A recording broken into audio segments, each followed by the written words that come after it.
It's beautiful. Glorious Chapel. We appreciate you coming and let us see you. If you didn't notice, there are snacks, goodies that DK, the fabulous DK, made for us, homemade, and coffee on the table right there. If you get hungry, if you don't get hungry, go get a snack. She doesn't want to take all that home. She wants to share it. My name is Kim Harris. You are, in case you didn't know, you're not a woodworking, wood carving group. You're at the Caprock Writers Illustrators Alliance. Woodworking is around the corner. And we are a group of authors and illustrators here in the local area. We've been in existence for about a year and a half. We started, what did you call it, BP? Before pandemic, like immediately BP, and you know, we have just trucked along ever since. And we've grown, and we're still growing, and we're so excited for the future. Speaking of the future, we have a great meeting today. Next month, I want to tell you, get you excited about next month's meeting. We have all kinds of fun things planned. First of all, we have Murder Mystery Game that we're playing. This is all original content written by This is great. So we're going to play this Murder Mystery Game in December. It's going to be a ton of fun. We also are going to be doing a bring a book, get a book, blind date game. So what I want you to do, if you have a book, cover it in plain paper, and then pretend like this is a Tinder profile, okay? You're going to date your book. So I want you to write a dating profile, little blurb for your book, okay? Here are a few ideas that I just Googled dating profile this morning. Music lover, looking to write the next verse. Gamer chick, hitting restart and looking for a high score in co-op mode. If you're a gamer, that probably makes sense. I'm not, but so I think this chick is not we're not going to make a love connection. But there are other people. Anyway, country girl who loves to get down on the farm. So think in those terms about your book. Put it on the table, and then we'll see if we can make a connection. We're also going to have a Christmas microfiction contest.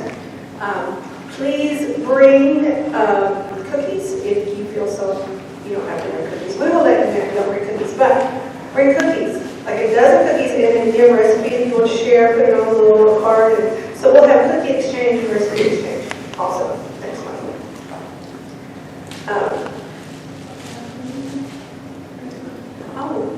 Big, I almost forgot the most important part. So as we are wrapping up this year, it's the end of a year for our board. We are going to be electing new members. So our board members are served 2-year terms, except for president-elect, and Jan, who just wanted to serve 1 year. She agreed to be the program chair this year. She said, I want to do it 1 year. So she's done such a tremendous job, and so we're so happy for her. She's going to be phasing out. When we started, we didn't have enough people. We had this really kind of ambitious plan for all these different positions. And some of the positions just didn't get filled because we didn't have enough people. And now we have more people, and so we have more positions that we can fill. And so some of the positions are going to be ending, and then some are just going to be adding to what we already have. And so our plan is, within the next week, is list on the website all the people who are going to be in next year and who want to run for a position next year. If you see something on there that you want to go for, please let us know. Email caprockwriters@gmail.com. Okay. And let us know, and then we will add that too. And then we'll announce when elections will start. We'll vote for a couple of weeks. We should have everything wrapped up for the December meeting. We'll be making the announcements in the December meeting. So there are lots of opportunities to serve, lots of things that can be kind of sporadic, really focused on one or two events during the year, or more kind of low level but steady all through the year, that kind of thing. So whatever suits your talents and your desires, I think we have a place for you. So And then before we introduce the speaker, who's doing the NaNoWriMo this month?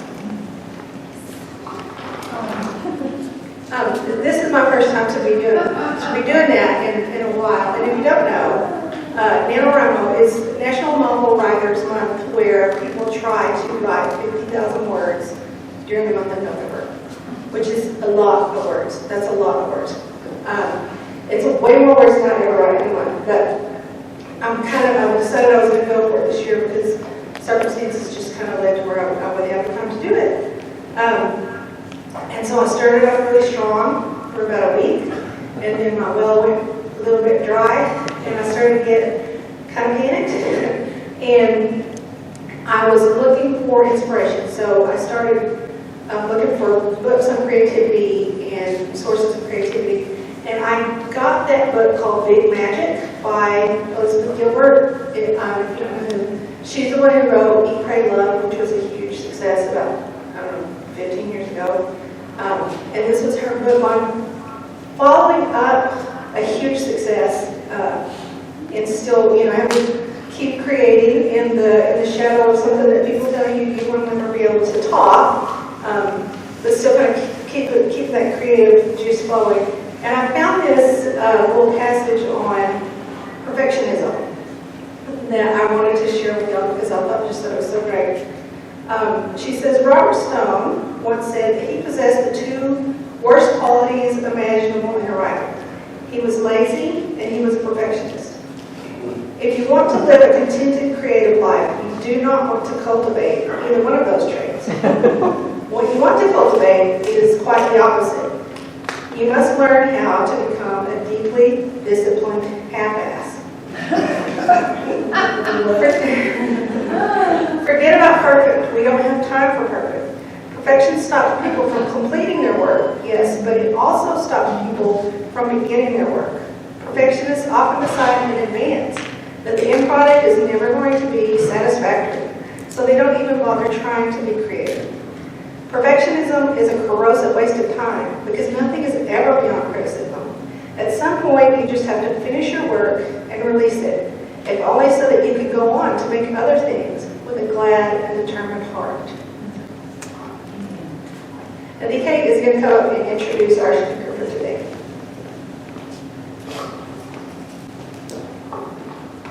It is my pleasure to introduce Sixtus Atabong. Sixtus Atabong, sorry. My juvenile kicked in for a second. I'm not hiring. It is so amazing to Google Mr. Atabong. It's intimidating, but it's also amazing. The man's body of work and the amount of experiences that he has shared with us is a credit to him, but also he credits it to his father. And that's why we're here today, because he's going to talk about his father's gift. And we are very pleased to have Mr. Sixtus Atabong speak with us today.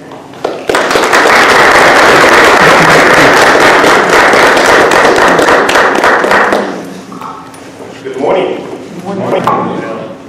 I am truly privileged and honored to be here this morning. And thank you, Jen, and KJ, for reaching out to me. And I think, to be honest with you, I do a lot of talks, and people come out and want to learn about the book, or people want to learn about me, or they want to learn about my work. And it's easier to give that talk because they're not writers, they're not authors. And when you are in the midst of writers and authors, it could be a little intimidating. So I am just privileged to be here, so thank you so much for having me. I guess the first question is, how in the world did you ever become an author or a writer? I am not a writer. I was never an author. I guess I'll just start by telling you how this story began. About 7 years ago, I've been doing a lot of mission work in Africa. We'll talk a little bit about that, in South America and Central America. And a gentleman from Austin, an executive with the oil and gas industry, called me and he said he wanted to visit with me. He was going to drive from Austin with his family and wanted to have breakfast at Starbucks with me. His organization does a lot of mission work, faith-based mission work, just like mine. But they build churches and they do solar panels and agricultural projects. But every time he went to Sudan, they did it for many years, he realized that he was caring for his soul. But every single time, he felt like the body was diminishing. He felt like if you really going to take care of the community, you have to focus on not just the soul, but the body and the soul, the health of the community. And they were thinking about branching out to doing some health campaigns. It was very challenging. Where do you start for someone like himself that has no healthcare background? And he was in a meeting in Washington, D.C., and heard about me and reached out to me and wanted to visit. So we met on a Saturday morning, like today, and, Would you speak into the microphone? I know that it's, sorry. They can hear you well, but the people online need to hear you pretty well. Okay, thank you so much. So we met on a Saturday morning, and we talked about our work. So I talked about the work I was doing. He talked a lot about the work he was doing, and it was just incredible. He wanted to know how I did it the way I did, which is two things: empowerment, sustainability. I'm not here to care for you. I'm here to help you take care of yourself. Why? Because I, as you learned in a little bit, have been a recipient of charity. I grew up in a small village in Africa. And I know, and I think I have an understanding of what true charity could be. It's not just helping someone, giving them something, but it's teaching them how to take care of themselves. Because I do truly believe that every human being wants to take care of themselves. They need a little bit of help, a little bit of push. But if allowed, if given the opportunity, they want to be self-sustainable. And so during that conversation, he asked, so how in the world did you end up in Pollock, Texas? It's a whole different story, which is in the book. And then he said, after a long conversation about my life, have you ever considered writing a book? And I said, what? And no, I don't write books. And then he said, you need to seriously consider at least documenting your story for your children, because nobody else will tell your story better than you can. It's amazing because this is something my wife, who I met in Texas, had always been telling me, you've got to document these stories, because somebody, the kids, our generation, who never had the exposure or the experience I had in Africa, would not really truly understand unless you say it has to come from you. But the last thing that gentleman said to me on his way out of Lubbock back to Austin, as I was walking into his car, he said, Sixtus, you must aspire to inspire before you expire. Yeah. And I went home, my wife was making a lunch, and I visited with her, and she said, see, I told you so. Wives, right? That's what. It's like, just the fact. That's. Can you turn the light on? And so I went home and continued my mission work and started documenting my story. To be honest with you, I was keeping journals. I really wasn't thinking about writing a book. I was just keeping journals, again, just for the kids. And over the years, spent a lot of time with my parents. Every time I went back to Africa, I had a lot of questions about my story, their story, and just, where we came from. How did we get here? And I kept the best documentation as I could. And then years later, there was a lady who came to Lubbock to spend some time with me. I was getting an award in Washington, D.C. It was a humanitarian award, and she was a journalist. And she came to Lubbock to spend time with me and just to follow me, went to work with me. And she asked me the same story. Have you ever thought about writing a book? And she says, I will introduce you to a publisher. And she did. And the publisher just said, send me what you have. And I just said, my scrapbook. It wasn't a manuscript. It was a scrapbook. I did about 9 o'clock on a Friday morning. At noon, they called me back and they said, "You're writing the book." That was it. And so I wrote the book, and in 2018 the book came out, and I've been trying to pretty much get a break since then. I think I've been busy since the book came out, and it's just been a blessing. I spend a lot of time visiting, especially kids. I had a questionnaire, by the way, right before the book was published by the publisher, and he said, "You know, who do you think is going to be your audience? Who are you writing this book for?" And my thought was, immigrants in the United States, people just like me, people who have my background, people who I think will be inspired by my story, people who are going through what I went through and should understand that somebody else went through it and came out of it, and should be inspired to just work hard, persevere, and just keep pushing. I had no clue that the audience was going to be just the kids, the mothers, the parents, the schools, and national. I mean, I have traveled pretty much all over the United States just talking about the book and talking about my story. And one of the most fulfilling things, to be honest with you, is just visiting with kids. I think I've been to almost every school in Lubbock. I went to New York City, Times Square, and I had NBC show and Fox News, and of course people in Lubbock is like, what in the world is going on? So, but the support here in Lubbock and West Texas has been incredible, never expected, and it just has been the most incredible thing for me. 2 days ago, like I said, I'm still trying to take a break. So 2 days ago, Veterans Day, I was invited to give a talk. And the organization called me and said, "We want you to help us show an appreciation for our veterans." I'm not a veteran. I've never served in the military. And to be honest with you, I don't think I'm brave enough to serve in the military. So what am I going to talk to the veterans about? And I sat down and thought about it. And I went in there, gave that talk, and I felt I was talking to myself, and just that shared gratitude for this country, for this community, for what they have done, for what you have done, for people like myself to have the freedom and just the opportunity to pursue our happiness and just our goals in life. It's just been incredible. But I had a chance to have that conversation with quite a few veterans on Thursday nights. And so, what is the book all about? What is my story? And I think that's, one of the reasons why, you hear why people ask me the questions all the time. So I was born in a small farming village in West Africa. The country is called Cameroon. It's on the west coast of Africa. If you look at the map, I always say it's in the armpit of Africa. Okay? And I grew up in a village with no running water. The picture on the left is pretty much where I took all my, I would call it showers, my baths. And it's the same place we got our drinking water. That's what my village looks like. Just an aerial view on the right. Everything we ate, we grew.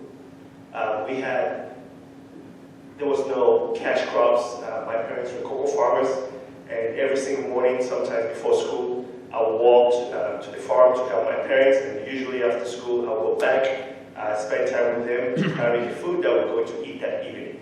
This is again what the village looks like. The picture on the top right, that's the house I grew up in. On the bottom right, I spent a lot of days in the farm with my dad. And we grew cocoa. Sometimes we spent weeks in the farm drying the cocoa. And some of you may not know, I go to schools and I talk to kids all the time. If you're a chocolate lover, that's where chocolate comes from. We grow those. And I hate chocolate. So don't give me chocolate for Christmas. So, and again, this is my farm. This is my life. This is where I grew up. And my parents had no formal education. They could never read or write, not even spell their names. To this day, my dad is passed, but my mom still can't. And growing up in a place where you had no freedom. It was a dictatorship. of you who've been in these countries, the government controls every aspect of your life. You dare not question the government. You dare not say anything that has anything to do with opposing the government, and they tell you what to do. It's incredibly corrupt. And for hard-working farmers like my parents, you're pretty much at the mercy of the government. You can work all you want. They never could make it. So my dad had their wine cocoa farm, which took care of all our kids. Where my parents grew up, at the time they were born, the infant mortality rate was 90%. In fact, my paternal grandmother had 12 kids. Only 3 of them survived to adulthood. My dad was the last of the 12. And so they knew, and one of the reasons why, in my family, there's 10 of us, because they never knew which child was going to survive. So they just kept having kids. I know one of you, I think Karen, has met my mom. You see her today, and all her kids survived, unfortunately for her. So my parents sacrificed everything they had. They wanted us to have the best education that the country can afford. And so they sold pieces and little pieces of their farm just to send us to some of the best schools in the country.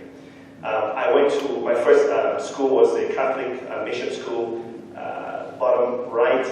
I spent a year there. As a kid of a farmer, you get no respect. I was bullied, and when I say bullied, I'm not talking about words.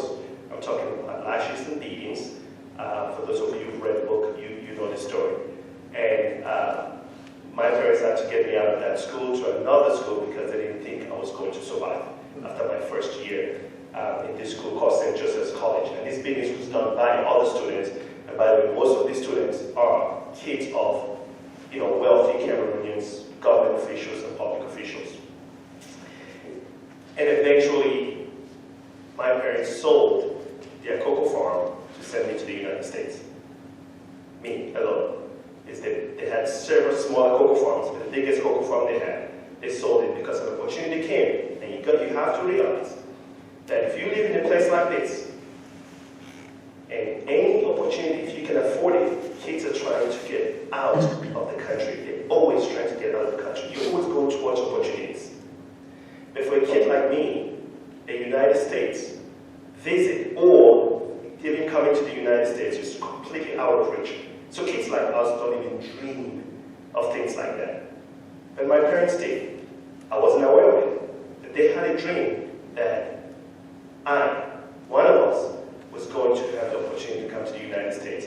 And that dream came when there was an opportunity for a scholarship, but they still had to sell their cocoa farm to send it to the US. And as you can imagine, you come to the United States after your parents have sacrificed everything, you have all your siblings left behind. Failure is not an option. You've got to work hard. You've got to succeed.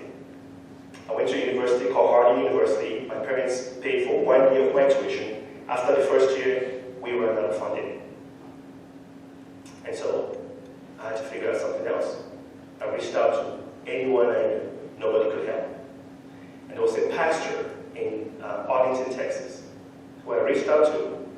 And he said, if you can make your way to Texas, I will help you. I'll offer you a home. I'll offer you a place to stay. And at the end of the semester,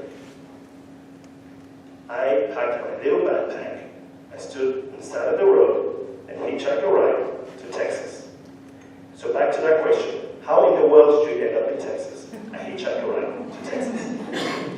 And this gentleman, who was actually a student at that university, dropped me off at a Walmart parking lot on I-20 and Cooper in Arlington.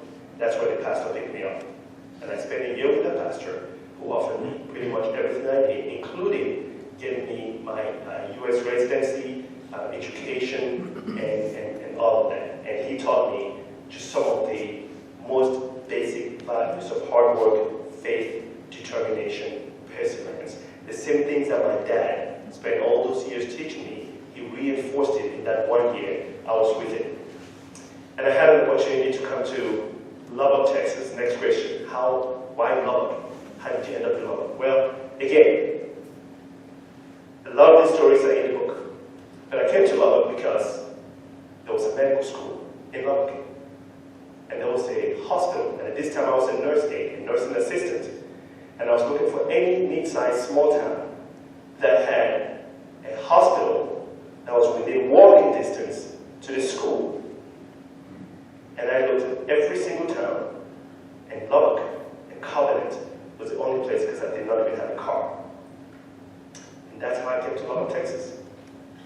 And as I ended up in Lubbock, Texas, I was working at Covenant as a nurse aide, met many nurses who kept pushing me. You can't give up. Keep going, keep going, keep going. From a nurse aide, I became a monitor tech, I became a unit secretary, I became an EKG tech, and these are just nurses pushing me. Don't give up. I had my first bachelor's degree working full-time. I worked nights, I went to school during the day for 3 years. Got my bachelor's degree and eventually went back to get my master's degree. The picture on the right is Dr. Lori Rice Spearman, who, when I went to Texas Tech, and by the way, I applied to the medical program, but I did not have a U.S. citizenship. I was a resident. You can't get financial aid if you're not a U.S. citizen. I did not know that. And so I went to the Health Sciences Center after giving up hopes of ever becoming a physician to get information about going to the nursing program. The nurses program is on the 3rd floor. I got lost, ended up on the 2nd floor. And there was a door that was open. I walked into the room and I asked for the direction to the nursing program. And I was talking to this lady, Stephanie Cardenas. She was a secretary. She says, so what's your story? What do you need? And I just briefly told her why I'm going to the nursing program. And while I was visiting with her, the program director, Lori Rice Spearman, was next door, overheard the conversation, and she came in, and she said, do you have the transcript? I said, yes, I had everything in the folder because I wanted to go see nursing advisor. She looked at my folder, looked at my transcript. School had already started, by the way. This was June. They started, I think it was, this was July. They started in the end of June. She looked at my transcript. She says, you have the best grades of the incoming class that had just started 2 weeks prior. The question she asked me is that if I give you an admission to this program, which is not a nursing program, it's a medtech program, clinical lab sciences, never heard of it, would you start school on Monday? I said, no, I have no money. She said, that's not what I asked you. I said, if you get accepted into this program, would you start school on Monday? I said, yes, ma'am. They handed me the application. I went downstairs, filled it out, came back upstairs, and she says, come back on Monday. I came back on Monday, and all the teachers had gotten together and had a little Barnes & Noble backpack with all my textbooks. And that's how I got accepted to the Texas Tech Health Sciences Center.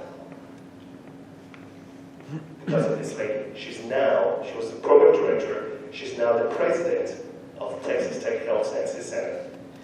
The picture on the left is when I started my PA program. I ran into Mike Riddell. Mike Riddell was my classmate. And we spent a lot of time studying. And he had graduated from nursing school 18 years prior. Was having kind of a tough time going back to school. I had been in school pretty much all my life. And we worked, helped each other. Anything clinical, he knew everything about. And he said, hey, why don't you come to Lubbock and live with my family? You sure about that? Yeah. And I packed up my bags, and I came to Lubbock, and I lived with Mike and Donna Riddell for a year. And so, what do you say to a life full of sacrifices where people have just given so much of themselves? My parents, random strangers, they've given so much of themselves to give you that push. Nobody handed anything to me. They didn't say, just sit here, I'll keep taking care of it. They said, no, come, we will help you, give you that little push you need. They gave me that gift of freedom. They gave me the gift of education, an opportunity, and the true American dream. Now, if you ask many people, and I do, if you ask many people, what is the American dream to you? Part of my book is trying to help people redefine the American dream. If you talk to a lot of people, they'll talk to you about the American dream in terms of possessions, the big house, the fancy car. The American dream to me was the day I landed at the Atlanta airport and the pilot said, "Welcome to the United States of America." That was my American dream. I had attained it. It was up to me to secure it and to take care of it and to grow from there. The American dream to me was freedom. Freedom of opportunity. Freedom of education. Freedom of really truly pursuing your happiness. As said in our Declaration of Independence. You pursue your happiness. The things that give joy to you. The things that bring meaning to your life. And so, I decided to give back. I think during the introduction, we talked about service. How do you say thank you to someone who gives so much? How do you say thank you? You can.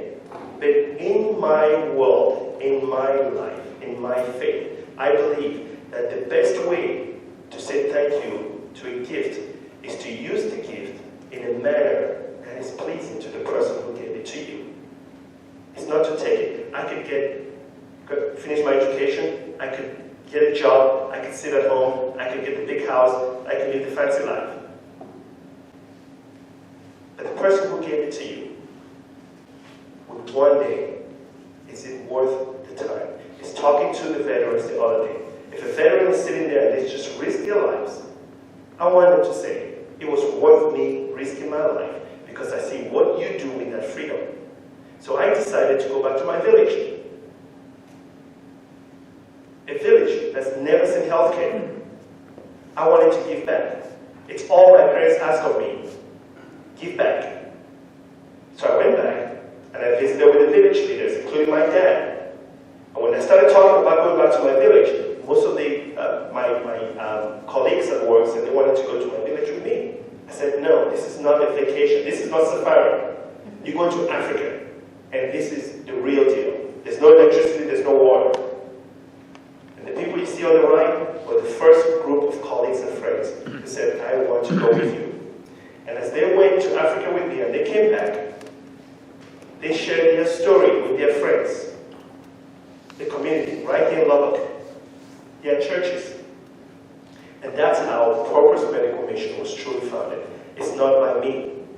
It was founded by the friends, by this community, by the people who went with me, and they came back and shared their story. And what they saw was more than what they had expected or what they thought I had told them. And so we decided to have a different type of charity. We decided it's going to be faith-based because that's what my life is all about. It's going to be giving back. It's going to be helping people take care of themselves. And we started in my country, in my village. We opened the first clinic. The ambulance you see on the right, I have to tell this story, is you go in there and you open a small clinic in the village. How do these patients get over there? Some of the patients get there and they're acutely just sick. How do you get them to the big hospitals? They have no transportation. We need an ambulance. Well, how are you going to get an ambulance? Oh, we're on eBay. Yes, some of you know Dr. George man. During clinic, went on eBay and we found an ambulance in Connecticut. I've never been on eBay before. I didn't know how that whole thing worked. And you put a bid, and somebody outbids you. And you come back. My poor patients that day, they're like, you're distracted today. I was like, somebody's outbidding me outside. And we got that ambulance for $5,000. So you buy an ambulance for $5,000 in Connecticut. How do you get it to Lubbock? So we pay someone to drive that ambulance and bring it to Dallas. We're going to meet them in Dallas and get that ambulance from them. When we got to Dallas, and they brought the ambulance, and it's working, but it's got no tags. It's got nothing. No license plates, nothing. I had to drive that ambulance from Dallas to Lubbock, and I got stopped twice by the cops. The last time I got stopped, the cop said, why are you driving an ambulance? Where are you going? I told him my story. He said, there's a good chance you're going to get stopped again. So this is what I'm going to do.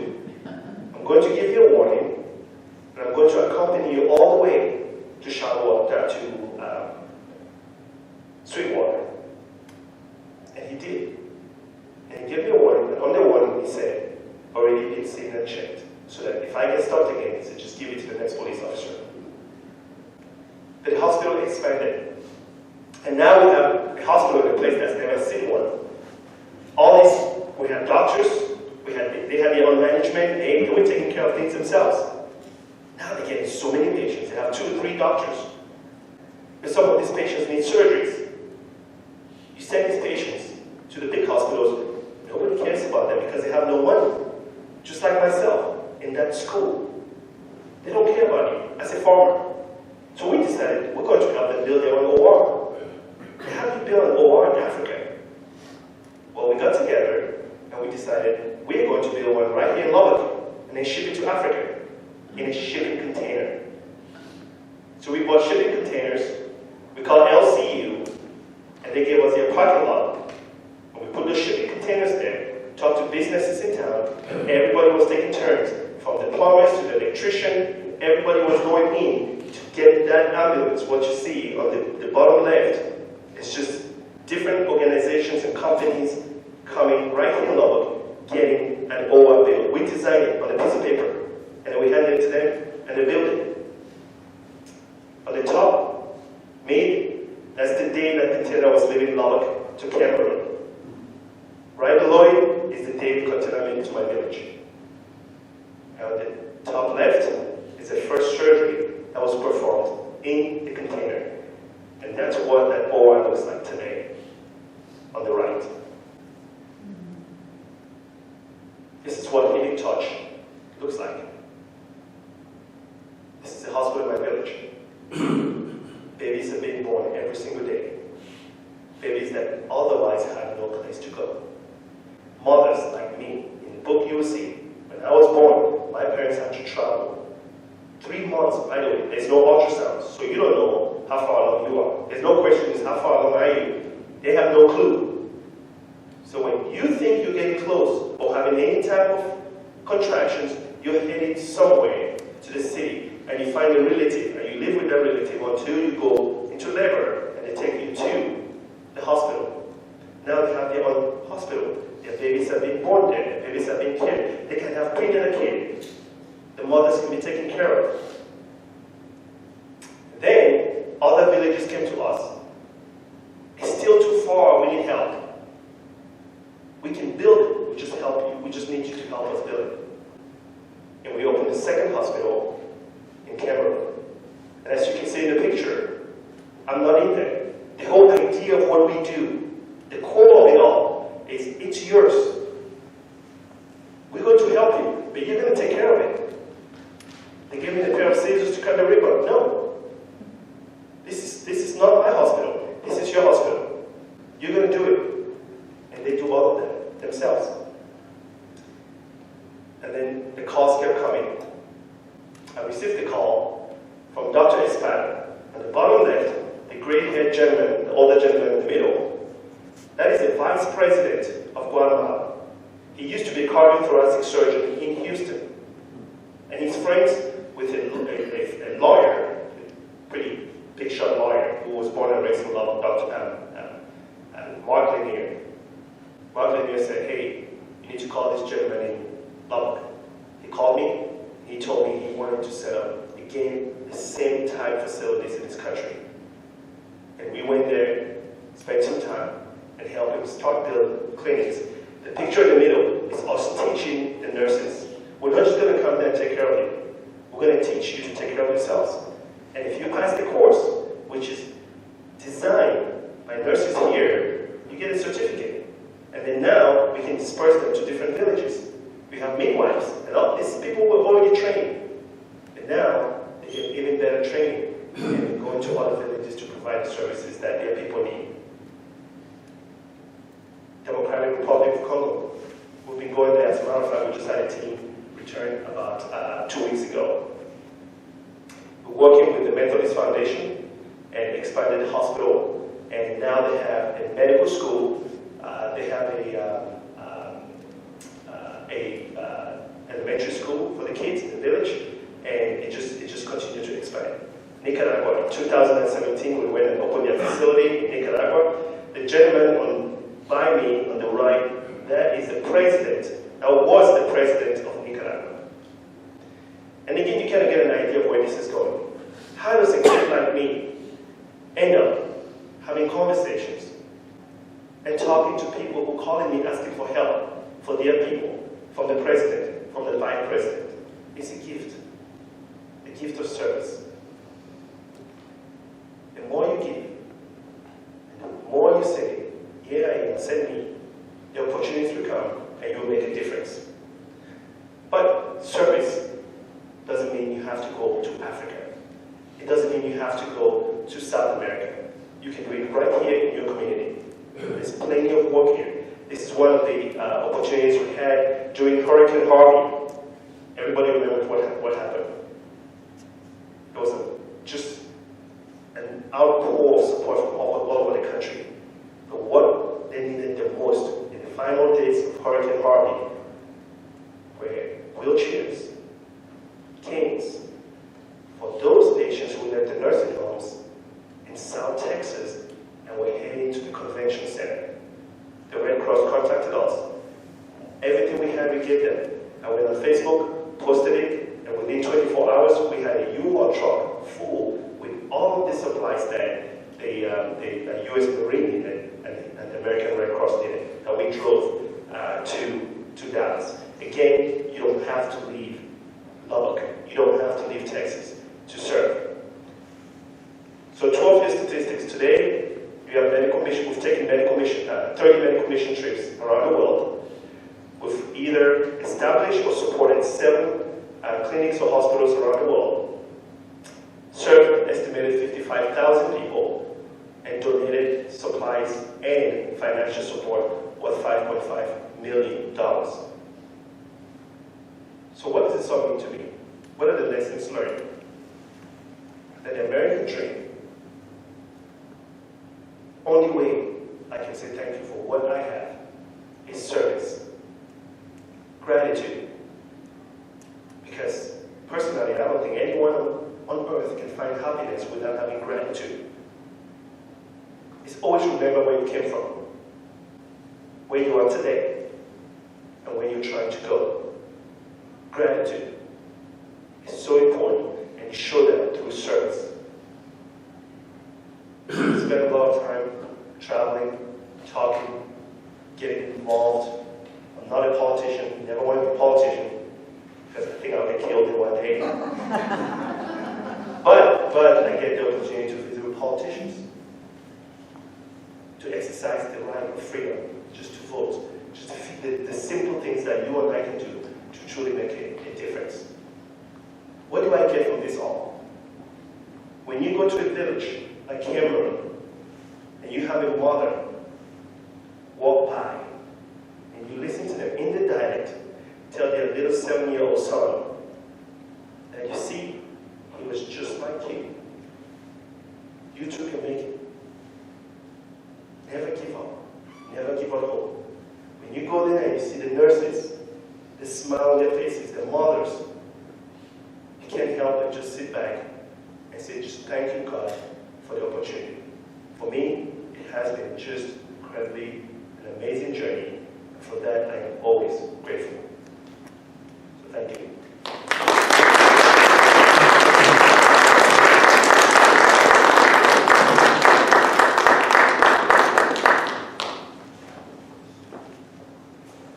Thank you so much. That was so powerful and inspiring. Does anybody have any questions? Yes. Have you started writing your next book? I am a perfectionist. and so no. I was actually listening to what you were saying earlier. Yes, that's the plan. I just have to, oh, sorry. Yes, that's the plan. I have a few things down. I'm not sure what that book is going to be yet. But yes. Good. Yes, ma'am. When you took those doctors over there and started those clinics, were you able to pay them? And if so, how? I mean, the U.S. doctors? No, everybody's 100% volunteers. So they were on their own time. Every single person. And this is just the most basic thing for Corpus Medical Mission. We made it very clear to everyone. Every single person who goes on a mission trip pays for their way. We do not. So any donations that comes to our organization is 100% to the infrastructure, so 100% to the mission itself. We do not pay trips. I pay for my trip to Africa. So no, it's 100% volunteers. Yes, sir. So from the day you started classes on that Monday, then talk to me to where you got in London.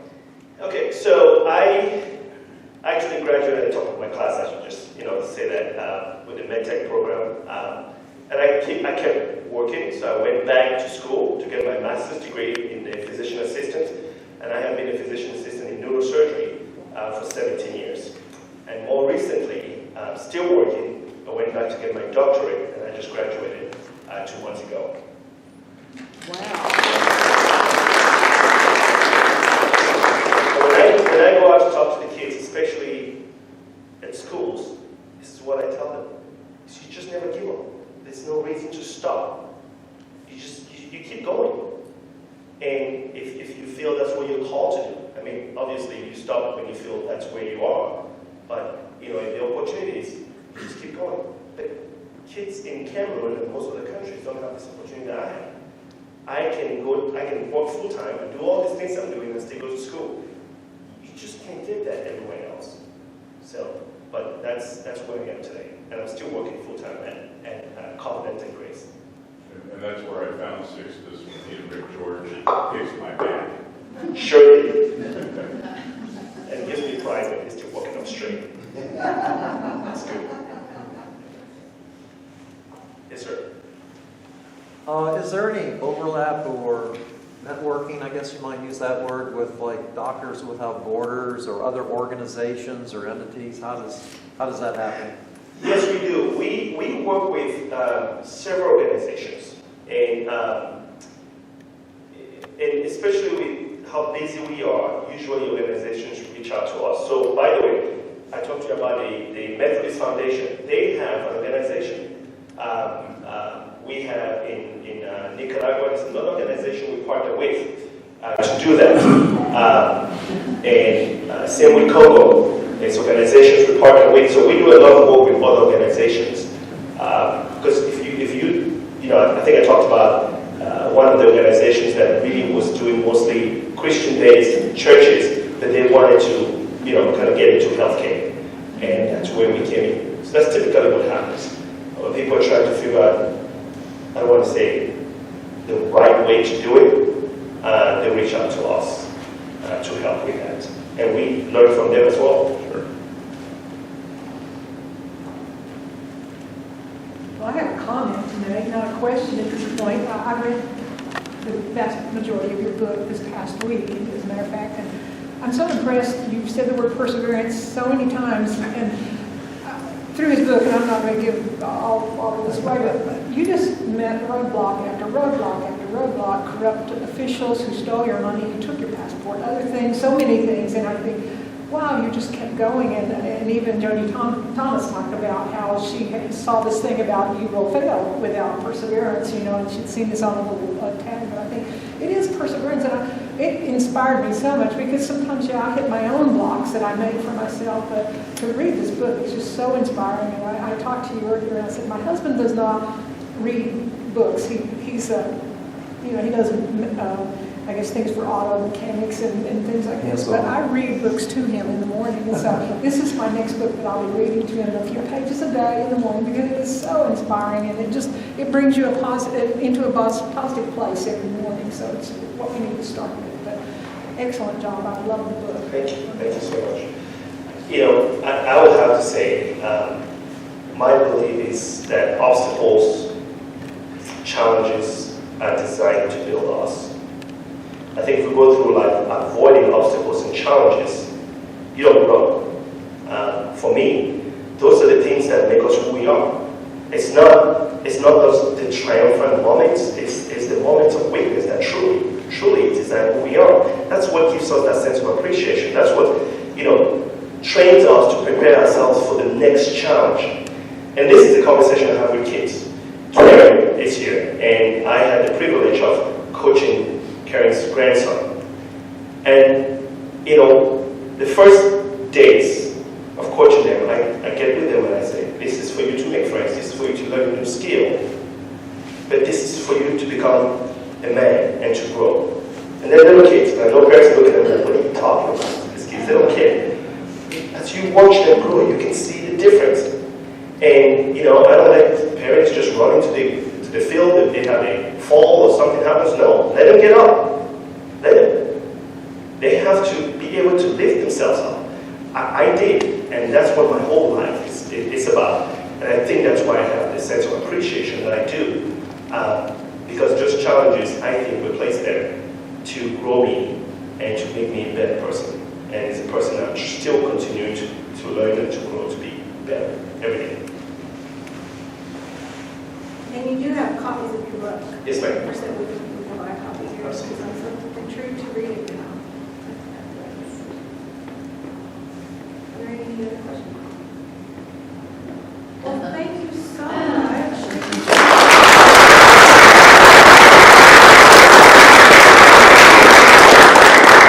I'm going to close with a reminder about next month. Come back, the date is December 11th. We're always the second Saturday of every month here, so the date is December 11th. We're going to play a game. Murder mystery, cookie. We have 3 top winners. The people who can figure out the murder solution will have 3 prizes. All right, 3 prizes for the Who Killed Santa Claus game. Also, bring a book, take a book, write a dating profile for your book. Bring cookies if you want to. We'd love to have your cookies for refreshments. And I will now leave you. Oh, yes, ma'am. On the cookies, bring several recipes, Yes, bring several recipes multiple copies, Yeah, and just bring a dozen, yeah. because we'll have way too much cookies. Just recipes and no cookies? Well, Bring it, yeah. We don't need you to bring 12 dozen cookies. Don't just bring make up a bring nasty dozen recipe. cookies, but bring several recipes